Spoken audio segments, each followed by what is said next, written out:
இவங்க சொல்லுவாங்க, நாங்க தான் உங்களுக்கு இடஒதுக்கீடு கொடுத்தோம். நாயே, நீ உட்கார்ந்துருக்க நாற்காலியே நாங்க போட்டது உனக்கு. நீ நாங்க போட்டது, நீ அதுல உட்காந்துட்டு எங்களுக்கு இடஒதுக்கீடு. பார்ப்பனன் உன் எதிரி, அதை நாங்க பாக்குறோம். நீ முதல்ல எந்திரி. Get out I say, go out. நீ போடா. இவன் ஏன் வட இந்தியனை விரட்ட முடியாது, இவன் ஏன் வட இந்தியனை வராதுன்னு சொல்ல முடியாது. என்ன அவன், ஹலோ நான் இன்னைக்கு தான் வரேன், நீ போன வர வந்தவன், அதனால நீ போ, நீ முதல்ல போ, அப்புறம் நான் போறேன்.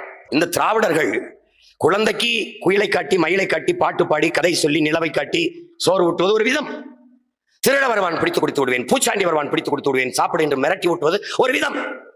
இந்த திராவிடர்கள் நம்மை பார்ப்பனன் வந்துருவான், பார்ப்பனன் வந்துருவான், பிடிச்சு கொடுத்துருவேன், பிடிச்சு கொடுத்துருவேன். இந்த பூச்சாண்டியை 100 ஆண்டுகளாக காட்டிட்டான். இவன் கருப்பனை சாமிக்கு வேப்பல் அடிக்கிற ஒரு பெரிய கருப்பன் பிரபாகரன் மகன் வருவான்னு தெரியாம அவன் ரொம்ப நாளா பூச்சாண்டி கட்டிட்டான். ஏன் தமிழர்களை எங்க ஐயா அண்ணல் தங்க தங்கச்சி சொல்லிச்சு பாருங்க, நீ தான் சொன்னியா, யார் தந்தா தம்பி இல்ல, என் மகன் சொல்றாப்ல தமிழவன். அண்ணல் தங்க ஏன் நீங்க தமிழர் கழகம் வைக்கல, தாத்தாக்கியா பேசினது அண்ணல் தங்க மரமே எல்லாரும் பேசும்போது, அது தமிழர் கழகம் என்று இருந்தால், தமிழ் அப்படி என்று இருந்தால், தமிழர் என்று இருந்தால், பார்ப்பனன் நானும் தமிழர் என்று வந்து விடுவானே. இன்னைக்கு வரைக்கும் எங்க ஐயா வீரமணி இந்த கதையை சொல்லிட்டு இருக்காப்ல. இதையே அவன் எப்படி வருவானா, பார்ப்பனன் எப்படி வருவானா, உள்ள தமிழர் என்று இருந்தால் எப்படி வருவானா, நானும் தமிழன் என்று வருவான். அவன் தமிழன் என்று வருவானா. அப்ப தமிழர் என்று இருந்தால் அவன் வருவான். அதுல உனக்கு என்ன பிரச்சனை, நான் வர முடியாது. Because this is Dravidar Kazhagam. எப்படி?